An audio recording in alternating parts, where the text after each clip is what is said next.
नमस्कार। मेरा नाम भाऊ तोरसेकर। आप देख रहे हैं प्रतिवाद। दोस्तों, प्रतिवाद मेरा यानी भाऊ तोरसेकर का हिंदी यूट्यूब चैनल है। जो मुझे हिंदी में सुनना चाहते हैं, कृपया प्रतिवाद को सब्सक्राइब करें। दोस्तों, आज मैं इंटरनेशनल पॉलिटिक्स पर बात करूंगा, लेकिन उसी समय उत्तर प्रदेश के मुख्यमंत्री योगी आदित्यनाथ पर भी बात करूंगा। हमेशा एक बात होती है, हम जिस नजरिए से देखते हैं एक चीज, वही नजरिया अंतिम नहीं होता। अलग अलग नजरिए होते हैं, और जो हमें दिखता है वो शायद उसी चीज में दूसरे किसी को दिखता भी नहीं है। इसलिए वो गलत नहीं होता और हम भी गलत नहीं होते। लेकिन अगर हमें वो चीज समझनी है जो हम देख रहे हैं, अलग अलग दृष्टिकोण से देख रहे हैं, और वो चीज हमें समझ लेनी है, तो हमें दूसरे का दृष्टिकोण भी समझ लेना पड़ता है।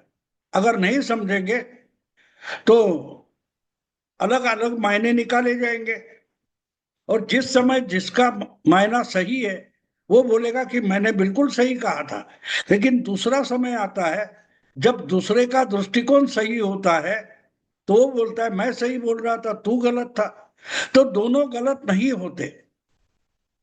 अगर हम समन्वय से अलग अलग दृष्टिकोण से जो चीज देख रहे हैं, वो अगर साथ देखने की कोशिश करेंगे, जैसे हम मानते हैं कि आज तक चांद पर दूसरे किसी का यान गया, अमेरिका का गया, चाइना का गया, रशिया का गया, लेकिन कभी चांद की जो साइड अंधेरे में रहती है उसकी चर्चा तक नहीं हो रही थी।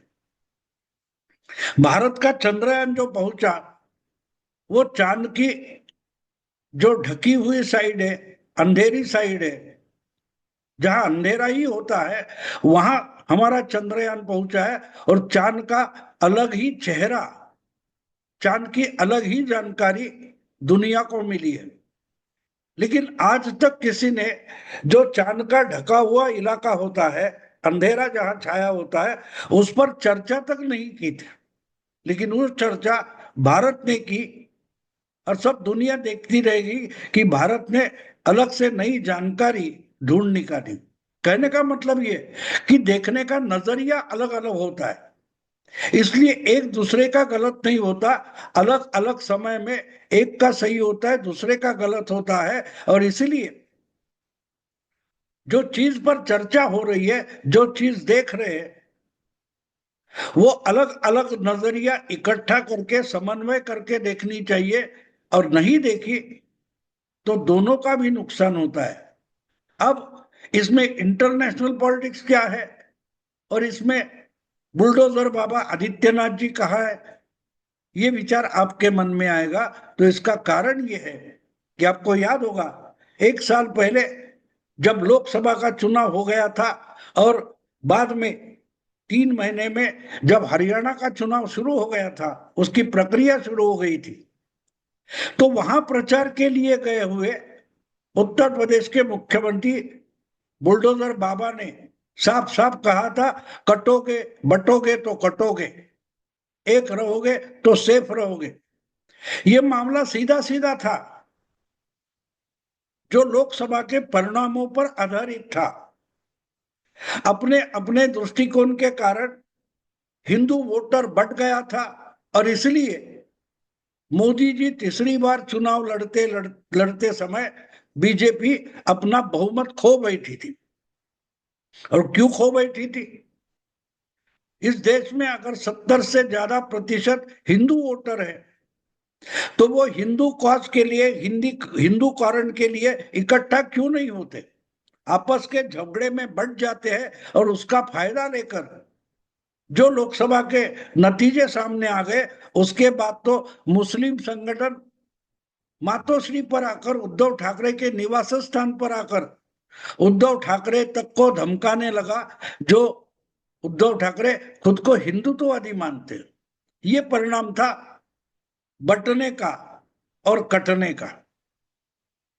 लोकसभा की सीटें बीजेपी की, हिंदुत्व की सीटें कट गई। क्यों कट गई? तो हम आपस में झगड़ते रहे, अपने अपने नजरिए से चुनाव की तरफ देखते थे, और चुनाव हम हार गए, हिंदू हार गए।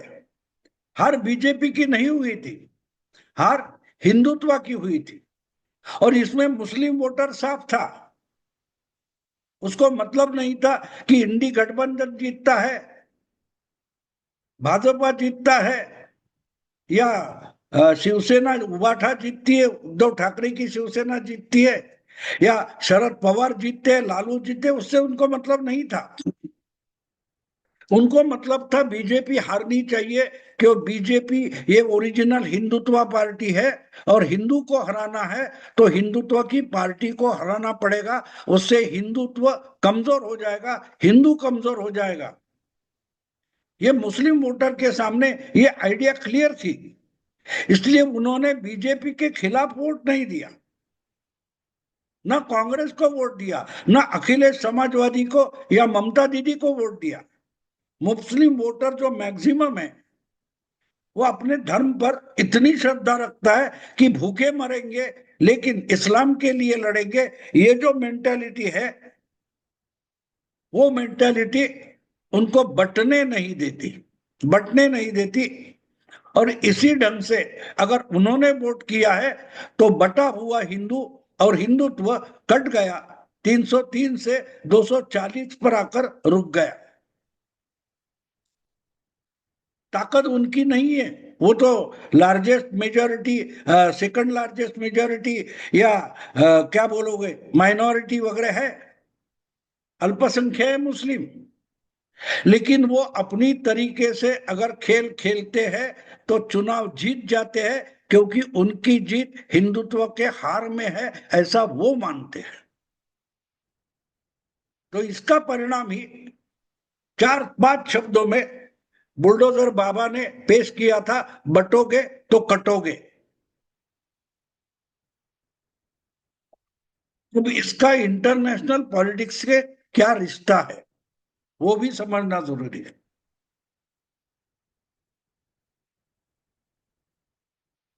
इस 2025 के शुरुआत में अमेरिका में सत्ता बदल हो गया, तख्ता पलट हो गया। डेमोक्रेटिक पार्टी हार गई थी और रिपब्लिकन पार्टी जीत गई थी। रिपब्लिकन पार्टी के नए अध्यक्ष डोनाल्ड ट्रंप अध्यक्ष बने थे, जो लगातार और बार बार दुनिया को बोलते थे कि मोदी इज माय फ्रेंड। लेकिन राजनीति में और इंटरनेशनल पॉलिटिक्स में कोई किसी का दोस्त नहीं होता, ना कि दुश्मन भी होता है। वो अपने अपने मतलब के लिए राजनीति के दांव पेच खेलता है। और डोनाल्ड ट्रंप हो या नरेंद्र मोदी हो, ये दोनों उसमें एक्सेप्शन नहीं है, अपवाद नहीं है। इसलिए ट्रंप जब दोस्त बोलता है, उसका मतलब क्या है ये मोदी भी जानते हैं, और मोदी भी गले लगते हैं तो उसका मतलब क्या है ये डोनाल्ड ट्रंप भी जानते हैं। और इसलिए जीतने के बाद जिस ढंग की टैरिफ टैरिफ नीति या टैरिफ वॉर जिसको बोला जाता है, वो खेलना जब डोनाल्ड ट्रंप ने शुरू किया, तो उसके बाद आहिस्ते आहिस्ते दुनिया भर फैले हुए छोटे मोटे देश है, उनको अकल आने लगी। क्यों अमेरिका दादागिरी करता है? तो अमेरिका की दादागिरी अगर डॉलर पर चल रही है, क्योंकि अमेरिका का जो चलन है, जैसे हमारा रुपया है, रशिया का रूबल है, चाइना का युआन है, तो अमेरिका का डॉलर है। और दुनिया भर के जो लेन देन चलती है, आप पेट्रोल खरीदो, एक देश दूसरे देश से कुछ खरीदता है या बेचता है, तो इनकी लेन देन अपने अपने चलन में नहीं होती, इसके लिए डॉलर चलन माना गया। और इसका कारण यह है कि डॉलर ये दुनिया का सबसे तगड़ा चलन माना जाता है।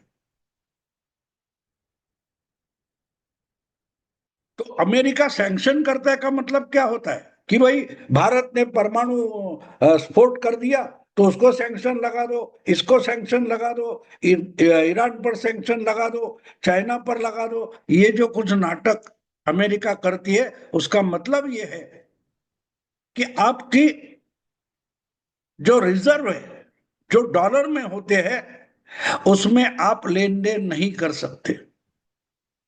रशिया पर सैंक्शन लगाया जाता है तो रशिया की रकम जो डॉलर के रूप में अमेरिकन बैंक में होगी, उससे लेन देन नहीं हो सकती। ईरान वही होता है, अफगानिस्तान वही होता है। तो ये जो दादागिरी है अमेरिका कर सकती है, क्योंकि उनका जो चलन है डॉलर, वो दुनिया का जाना माना है, जिसमें सारी लेन देन होती है।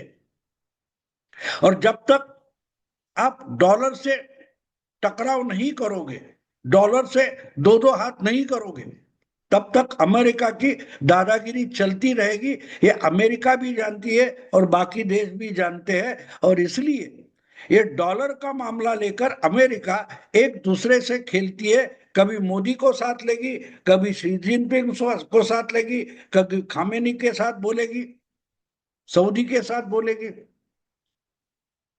तो एक बात थी कि अमेरिका से अगर पंगा लेना है तो डोनाल्ड ट्रंप से पंगा नहीं होता। अमेरिका की जो बहुत तगड़ी सेना है, उनके पास बड़े बड़े हथियार है, उससे लड़ाई करने से अमेरिका से दो हाथ नहीं हो सकते। अमेरिका से पंगा लेना है, अमेरिका से दो हाथ करने हैं, तो आपको डॉलर से लड़ना पड़ेगा। और ये मोदी जी ने शुरू से तय किया था। ब्रिक्स नाम का जो संगठन बना, वो पहले से मैं मानता हूं कि जो यूनाइटेड नेशंस है, राष्ट्र संघ है, उसके पर्यायवाची एक संगठन खड़ा करने की कोशिश ब्रिक्स के माध्यम से हुई है।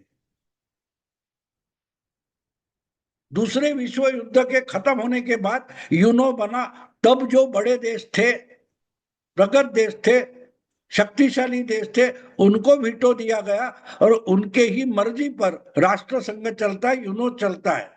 लेकिन आज 70-75 साल के बाद परिस्थितियां बदली है, लेकिन ये लोग बदलने को तैयार नहीं है। तो यूनो को ही बदलना पड़ेगा। ये मोदी जी ने 10 साल पहले प्रधानमंत्री होने से भी पहले तय किया था। और प्रधानमंत्री होने के बाद इंटरनेशनल पॉलिटिक्स खेलते खेलते वो उसी दिशा में चल पड़े थे। और तब योगी जी मुख्यमंत्री भी नहीं हुए थे, लेकिन मोदी जी बटोगे तो कटोगे, एक है तो सेफ है, ये बात जो बोलते हैं, ये आइडिया, उसका आशय मोदी जी के दिमाग में भी था। और वो दुनिया भर के छोटे बड़े देशों को समझाने में मोदी जी के 10 साल चले गए। आहिस्ता आहिस्ता G7 हो, G20 हो, या ब्रिक्स हो, एशियान हो, सार्क हो, अलग अलग देशों को समझाने में मोदी जी के 10 साल निकल गए। और अब जाके बहुत सारे जो आत्मनिर्भर मान सकते हैं ऐसे देश है, उनकी समझ में आ गया है कि जब तक हम इकट्ठा होकर अमेरिका से टक्कर नहीं लेते, तब तक अमेरिका हमको मोहरे और प्यादे जैसा खिलाता रहेगा, हमारे साथ खिलवाड़ करता रहेगा। और अब उसकी शुरुआत हो गई है। ऑपरेशन सिंदूर सिर्फ पाकिस्तान को सबक सिखाना नहीं था, ये शुरुआत थी। और उसके पहले आपको मालूम है कि यूक्रेन का जंग शुरू हुआ था, इजराइल हमास का जंग शुरू हो गया था। लेकिन जब तक बाइडेन अमेरिका के अध्यक्ष थे, तब तक मोदी जी शांत थे। लेकिन अमेरिका में बाइडेन जाकर डोनाल्ड ट्रंप आ गए, तो उसके बाद मोदी ने समझा कि अब खेल शुरू होगा।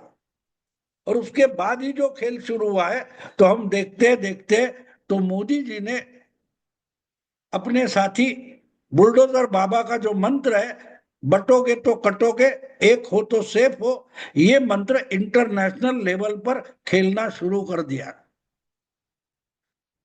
ये तो बात साफ है, बहुत पहले से ब्रिक्स में 3-4 देश अमेरिका से टकराव लेने के लिए, डॉलर से टक्कर लेने के लिए रेडी थे। चाइना और रशिया, ये तो दो पहले से ही तैयार है। ब्राजील भी राजी है, लेकिन इंडिया रोक कर बैठा था। ब्रिक्स में जो 5 देशों ने ये संगठन शुरू किया है, उनको ब्रिक्स ग्रुप का मुखिया माना जाता है, और जब तक ये 5 लोग एक मत हो नहीं जाते, तब तक कोई निर्णय नहीं होता। और इसमें डॉलर को मानो एक तरीके से बचाने वाला नेता नरेंद्र मोदी था, लेकिन अब ये टकराव शुरू हो गया, शुरू हो गया। और कितनी आसानी से और कितनी कितनी सही ढंग से इसके लिए तैयारियां की गई। जो पहले यूपीआई हमारे लिए जो पैसे की लेन देन के लिए एक ऐप बनाया गया, टेक्नोलॉजी बनाई गई, आज बहुत सारे देशों में यूपीआई फैला है। तो बस उसी आधार पर ब्रिक्स के देश एक दूसरे से डॉलर को अलग रखकर अगर लेन देन करते हैं, तो अमेरिकन डॉलर के सामने हम चैलेंज पैदा कर सकते हैं। ये आइडिया मोदी जी ने ब्रिक्स में लाई, और इसका आहिस्ता आहिस्ता जो अमल होने की आसार दिखाई देते हैं, उसके बाद ट्रंप बौखलाए, अमेरिका का अध्यक्ष बौखलाया है। और रोज नए नए ट्रंप के, मानो एक तरीके से भारत में या मुंबई में संजय राउत प्रेस कॉन्फ्रेंस करते हैं, और रोज अमेरिका में ट्रंप नए नए टैरिफ की घोषणा कर देते हैं। और संजय राउत का एक शब्द भी कभी सच्चा नहीं निकलता, और ट्रंप की जो धमकियां है वो कभी भी अमल में नहीं आती। एक तरीके से एक मुंबई का संजय राउत है, और दूसरा दुनिया के मंच पर बैठा हुआ वॉशिंगटन डीसी का संजय राउत है। या इसको भांडुप का ट्रंप बोल सकते हो, या उनको वॉशिंगटन डीसी का संजय राउत बोल सकते हो। लेकिन इनके सामने बिना बोले मोदी जी ने यूपीआई का जो लेन देन का तरीका है, वो ब्रिक्स देशों में लाकर, ब्रिक्स ग्रुप में जो देश है उनमें लाकर डॉलर के सामने एक नई चुनौती खड़ी कर दी है, लेकिन ओपनली चैलेंज नहीं किया है। समझाया है कि हम बटे हैं इसलिए कटे जा रहे हैं, एक रहो, सेफ रहो। और उसका तरीका सीधा साधा है, यूपीआई या ऐसी एक दूसरे की चलन में हम एक दूसरे से लेन देन कर सकते हैं, एक तरीके से डॉलर को बहिष्कृत कर सकते हैं, एक तरीके से ट्रंप का भी नाक हम दबा सकते हैं। एक है तो सेफ है। देखते, आइडिया तो साफ है। यह आइडिया बुलडोजर बाबा ने पहली बार ओपनली बोला है, और मोदी जी वो भी आइडिया इंटरनेशनल लेवल पर लेकर गए। इसके आगे फिर इस पर ज्यादा बोलूंगा, अभी यही रुकता हूं। अगर वीडियो पसंद है तो लाइक कीजिए, शेयर कीजिए, और प्रतिवाद को सब्सक्राइब कीजिए। नमस्कार।